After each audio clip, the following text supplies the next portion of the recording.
Good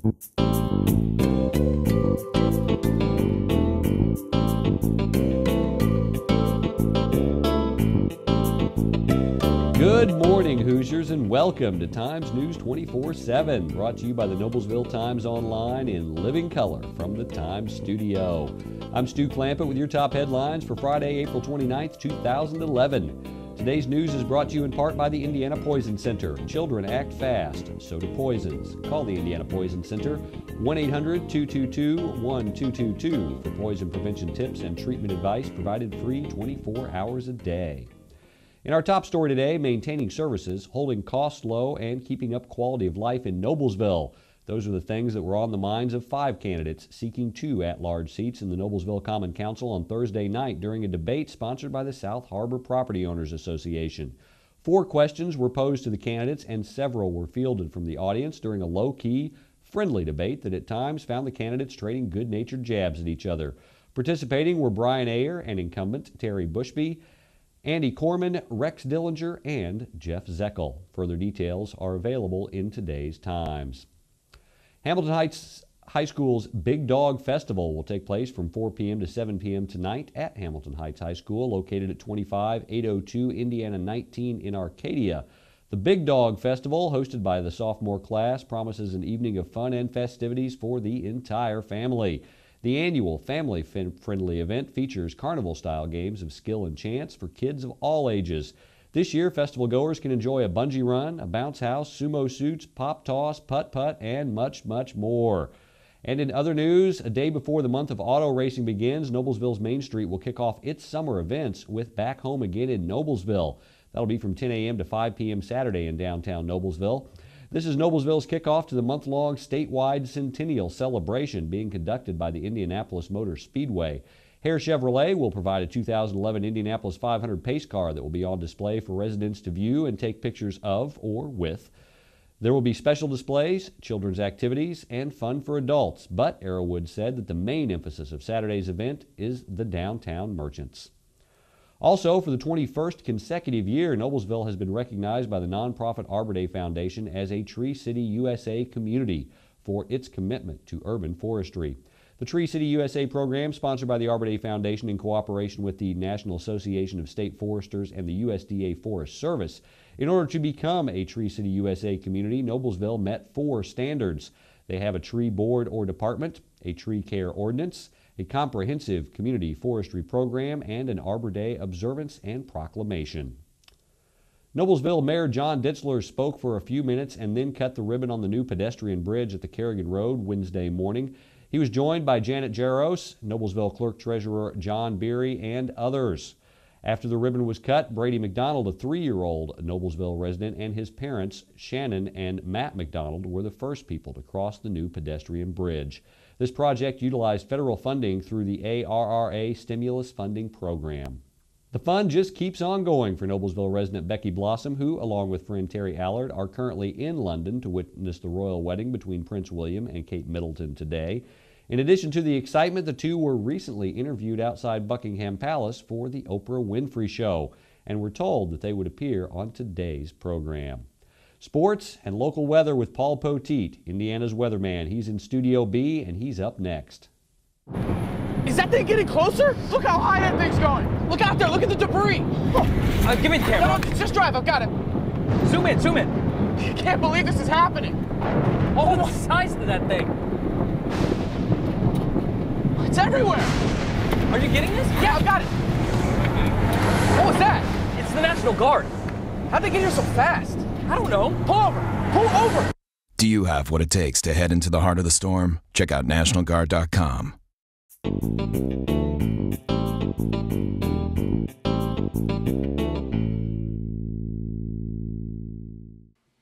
Hey, it's meteorologist Paul Poteet, Indiana's weatherman, on duty for you on Friday here on Times News 24/7. And we're sponsored by the Goddard School in Noblesville, 2291 Greenfield Avenue. You give Goddard a call at 770-7225. Goddard School of Noblesville would like to thank you for voting them Hamilton County's #1 preschool, #1 daycare. in the 2010 and 2011 Times Reader's Choice Awards. The Goddard School of Noblesville. If I were at the Goddard School today, I think I would, just take one of those naps, on the mat there. Because let me tell you, in the weather department, this is about as nice as it's been in the last couple of weeks. So we could kind of kick back. Today is only the third day during the second half of the month that we haven't had any rain to talk about in Indiana. Only 3 times since the middle of the month. So enjoy this great day. One of the reasons why is high pressure will take back over again. So let's look at that first of all, and a chart of what we expect the day's highlights to be. There are still places that are concerned about flooding, but they're mainly along rivers. So there's no more flood watch going on. There's no storm watch or warning to deal with today. Just dry weather. Watch for the river flooding. Flood-prone places along the White and the Wabash. We'll be dealing with that for a while. Highs get into the 60s today, generally speaking, in the 70s tomorrow. So what about the rest of the country? Here's the good news. The rest of the country is pretty quiet, too. The national map doesn't show any areas of severe weather today. So the thinking is that there are no severe weather risks. What we saw yesterday, maybe you saw some of the reports of small hail. I got a few of those reports in on Twitter and Facebook, and we saw a couple of pop-up showers and storms. That upper level disturbance is now moving off to the east. So maybe today in Pennsylvania and New York, they may deal with that. And low pressure, that's off to the west of us right now. That's back toward the Dakotas. Just now organizing. That will begin to spin and come our way with rain chances for the second half of the weekend. Also some snow in the Rockies. And what about that weekend? Let me lay it out for you. First of all, Saturday looks good. Some cloudy periods, some sunny periods, so variably cloudy or a mix of clouds and sun, whatever you want to call it. Temps get into the 70s. That's the only above average day, though, in the extended forecast. Into the 70s for tomorrow, and there you see the rain chances anytime from late Saturday night into Sunday night. So after midnight Saturday night into Sunday, and then cooler conditions on Monday. Let's put it all together for you. The extended forecast via paulpoteet.com, which looks something like this, and does include all those cooler numbers, as you see there. Highs today, as a matter of fact, will only get up to about 61 degrees. Then our low tonight down into the mid-40s, up into the 70s tomorrow. So it gets better tomorrow, gets breezier Saturday afternoon and Saturday night. Then the rain comes after midnight into Sunday. Slight chance lingers on Monday. By Monday, a high again, only about 60, 61, and will be cooler than average Tuesday and Wednesday, but dry next week. No big storms are on the horizon anytime soon. No supersized storms. So that's good news in case you want to relax, get some stuff done too. Hey, but I'll tell you what never sleeps, the web. I'm there all the time. Join me for not only Indiana weather, but a lot of other fun stuff at paulpoteet.com. And keep it right here for the latest Hamilton County news on Times News 24/7. Each week, Terry Ditzler and Connie Thompson take a look at current events ranging from local to worldwide, from touchdowns to teenagers, tornadoes to tsunamis, and ask the question, where is God in all of this? Connie is the pastor and Terry is the intern pastor of New Joy Lutheran Church, located at 316 West 156th Street in Westfield. You can email them at joy@thetimes24-7.com. The journey begins only in the Times.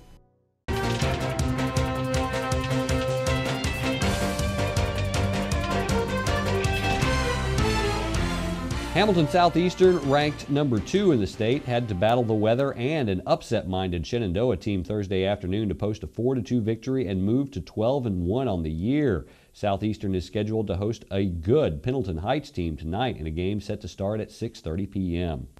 And in local tennis, the Noblesville girls tennis team made it past the rain and the wind, then defeated Avon 5-0 Thursday at the Noblesville Intermediate School tennis courts in the Hoosier Crossroads Conference. The match was delayed, but thanks to the efforts of Miller parents, the court was cleaned up and Noblesville was able to get the match in. Noblesville will have dual meets Monday through Thursday of next week to make up for dates from rainouts. Conference dual meets must be made up to determine seeding for the HCC meet, which will take place May 6th and 7th at Hamilton Southeastern. And speaking of the Royals, their meet with Westfield was postponed again due to rain. The two teams will now play on Tuesday at the Shamrock Courts. Fisher's meet with University has been pushed back to 4:30 p.m. today. Also, the Tigers and HSE will have their dual meet at 9 a.m. Saturday at Fisher's. Carmel toughed out a 3-2 win over Metropolitan Conference rival North Central on Thursday. The number 5 ranked Greyhounds won their matches in straight sets, while the two losses to the number 12 ranked Panthers were both in 3 sets. And Guerin Catholic got an easy 5-0 win at Eastern on Thursday.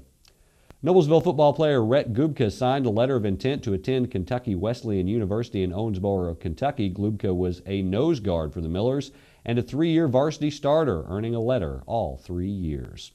Today's news has been brought to you in part by the National Guard. In the National Guard, you serve your country as a soldier and you serve the people of your community. In the aftermath of a natural disaster, you bring food, supplies, medical aid, and most importantly, you bring hope. This is the moment to change your life and perhaps someone else's. Visit NationalGuard.com or call 1-800-GO-GUARD. That's your local news for Friday. For more information on these and other stories, visit our homepage or pick up a print copy of the Times. For Times News 24/7, I'm Stu Clampett.